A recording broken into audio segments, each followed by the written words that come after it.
All thanks and praise is due to God. We seek God's help and forgiveness. We seek refuge in God from the evil within ourselves and the consequences of our evil deeds. Whoever God guides will never be led astray, and whoever God leads astray will never find guidance. I bear witness there is no God but God, alone without any partners, and I bear witness that Muhammad is God's servant and God's messenger. You who believe, be mindful of God, as is God's due, and make sure you devote yourselves to God to your dying moment. Just like Raida mentioned, just wanted to make clear that opinions shared today are my own and not that of the Women's Mosque of America. I'm so honored to be here today because as someone who just lost a hard-fought election in Irvine for City Council, filled with hate and bigotry, I also bore the burden, like many of you, of dealing with our country's new leadership. Personally, I wanted to run because I was tired of helping others behind the scenes and felt used as I waited my turn. I don't know if you guys have heard this before, but waited your turn basically means you're not going to run, it's not your time. It's a way to suppress newer candidates from running for office. I believed in having a council that represented the city of Irvine of today, not yesterday. A family-friendly city, a safe city, a city of innovation, and a diverse city. I was up against three major opponents during my campaign. A current council member who wanted to plant her candidate, another Muslim candidate that claimed I had terrorist ties and was anti-Israel, and of course the rest of the 11 candidates running. But throughout the year, about a year and a half or so, I jumped over hurdles and through hoops. After not waiting my turn, I knew I had to push even harder. When many said I couldn't raise the funds, I proved them wrong and came up in the top 2 in June of 2015 and December of 2015, and came up in the top 1 in June of 2016. When many said I couldn't get the votes because of my name, no one's going to vote for a Farrah N, I decided to run for Central Committee in the primaries and got over 16,500 votes. Then came the party endorsement. They said I had no chance. So our campaign flexed its muscles and did everything that we needed to do to ensure that I got the party's endorsement. Out of the 4 Democrats running, all 3 who had previously run before, I was a newbie and still earned 70% of the votes to get that endorsement. However, during the last month of the campaign, I was hit with a smear campaign by the other Muslim candidate. I was opposed by the sitting council member who decided to go against the party's endorsement and endorsed a weaker candidate to divide my votes. And then, of course, came the developers. Push polls were being done to determine who stood where, and when I came up in the top 2, the opposition decided to funnel $60,000 against me. And then a week later, added another $10,000 in negative ads. By that time, I didn't have the funds to respond back. And out of 11 candidates, 1 being the incumbent, 1 who ran 2 times previously, and 1 who was supported by the incumbent, I came in a strong 4th with over 6,000 votes, more than the next person behind me. I think that sent a message out loud and clear. It's not your name, it's not your religion, it's who you are as a person. I'll share with you a story. A companion of the Prophet, peace be upon him, Abu Abbas, Abdullah bin Abbas, reported, "One day I was riding behind the Prophet, peace and blessings be upon him, when he said, 'Young man, I will teach you some words. Be mindful of God, and God will take care of you. Be mindful of God, and you shall find God at your side. If you ask, ask of God. If you need help, seek it from God. Know that if the whole world were to gather together in order to help you, they would not be able to help you except if God had written it so. And if the whole world were to gather together in order to harm you, they would not harm you except if God had written it so. The pens have been lifted and the pages are dry. I'm at peace with my results. However, the national election is a totally different story. After the election results came in, I wanted to be strong and move forward. But somehow I felt helpless at the hands of voters, some like you and me, some not like us, each having their own reason and thought behind what had happened. And so I let my emotions go through their cycles. There was denial, despair, anger, and finally hope. I'm no psychologist, but these are the 4 cycles I went through, and I'd like to share some of these experiences that came with these emotions. The denial. My friends were practically fighting with one another with ways that the announcement of our new president would, could, and should be changed.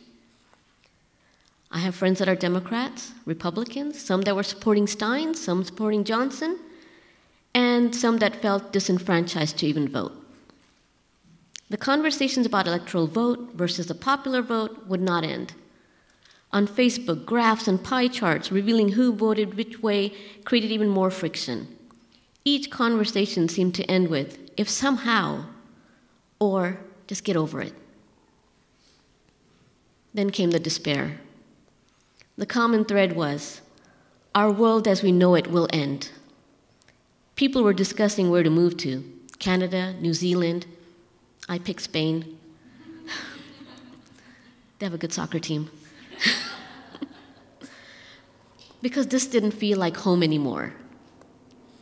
As news after news of hate crimes came in against people of color, Muslims, and other marginalized groups, fear began to grow. We were told not to go outside, to go in groups, be aware of our surroundings. Real threats were being made to people, and as a mother, I too became worried. I asked my children every day after school, did you see anything? Are you hearing anything? For a couple of days, I took a blanket, curled up on my couch, and stayed there. I didn't want to answer the phone, didn't want anyone coming over. I just felt helpless. The anger. Then came calls for protests. On one side, my friends were angry. They would not stand for a man who had called them by many inappropriate names, said he would deport them, ban them, and build a wall to keep them out. On the other side, there were some that said the liberals were being babies and should work to unite under our new leadership, that the things he said he wouldn't really do. And I became angry because some of my friends were seeing the racist writings on the wall, having their headscarves being pulled off. They were told they were going to be banned, deported, and hanged. Yet some of my friends didn't see it that way. They didn't understand that the fear, the pain, the anger was real, not just because Donald Trump was elected president, but because his campaign allowed others to act out on his words and think it was okay. People took to the streets in protests, and it felt good. Some made it sound like a bad thing, but it wasn't. It felt good to be among people who felt the same fear, pain, and anger. Conversations began on how to take action and how to protect one another. Talk of policies and laws ensued. The idea of safety pins and safe places were shared. These protests were good. They were healthy, and they were much needed. Soon enough, the Muslim mom groups that I'd reached out to help me on my campaign that wouldn't respond started calling and reaching out and asking to be trained on the political system and how they could become more engaged. There's hope. Today, I stand before you with hope. There's always hope. Share with you from Surah Baqarah. It may be that you dislike a thing while it is good for you, and it may be that you love a thing while it is evil for you, and God knows, while you do not. Our fight is for justice. The majority of us have been complacent for too long, and though we may dislike what is happening, it may be good for us. From another quote, "Verily, God does not change a people's condition unless they change their inner selves." In the next half of the khutbah, I will discuss why and how we can change our condition. I have said what I've said. May God forgive all of us.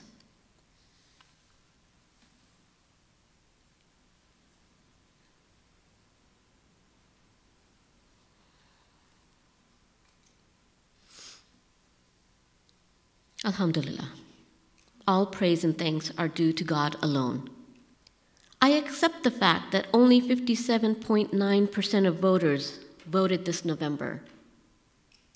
That's a little over half the people that could actually vote. And of that 57.9%, 47.3% voted for Trump. That's less than half of who voted. Many who voted for him state they wanted a change. They were tired of being denied the right to live a worthy life. They didn't care for the current establishment. I accept that, and I understand that, and I respect that.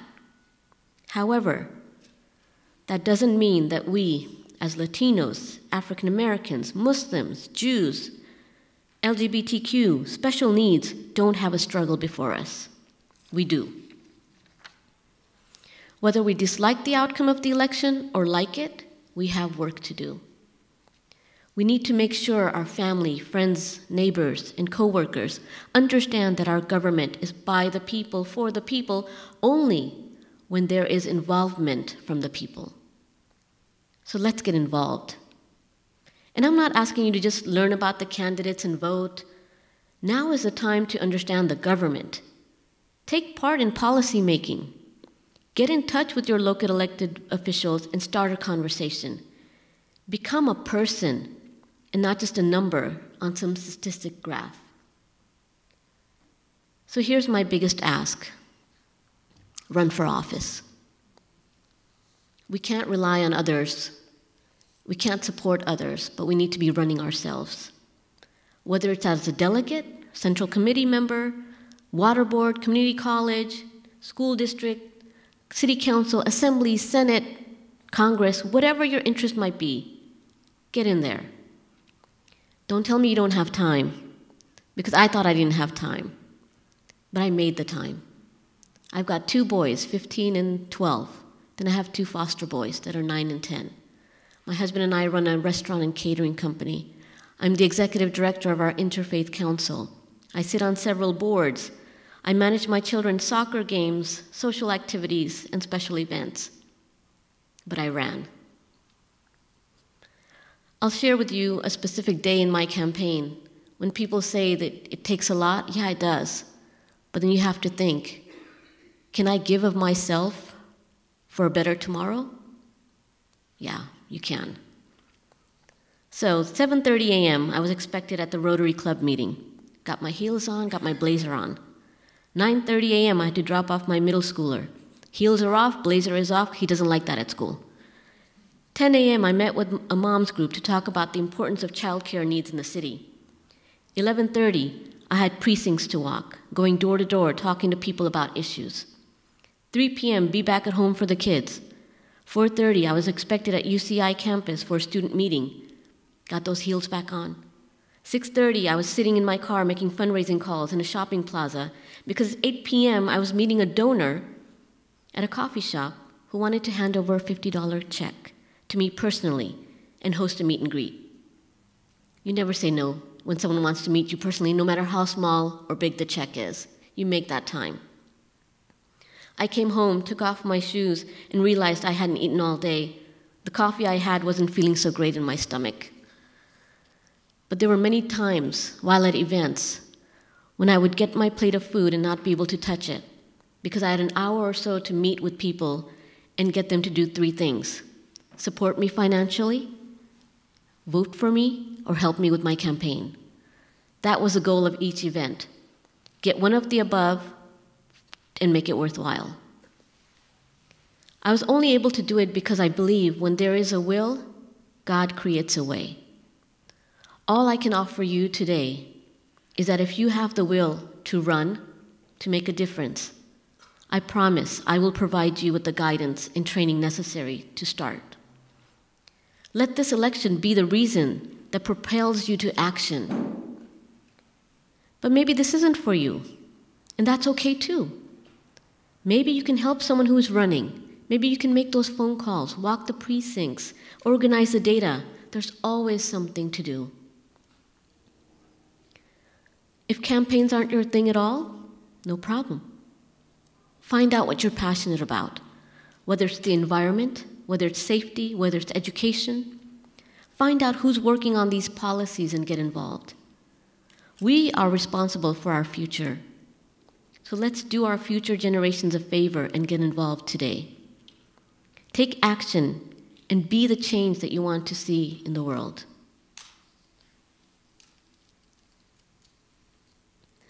God commands justice, doing good, and generosity towards relatives, and God forbids what is shameful, blameworthy, and oppressive. God teaches you so that you may take heed. I pray that we all find our way towards hope. I pray that we all look out for one another and protect one another by standing up in the face of injustice. I pray that we come together to build stronger communities wherever we may live. I pray God softens the hearts of our newly elected and appointed leadership and provides them with the guidance to be just.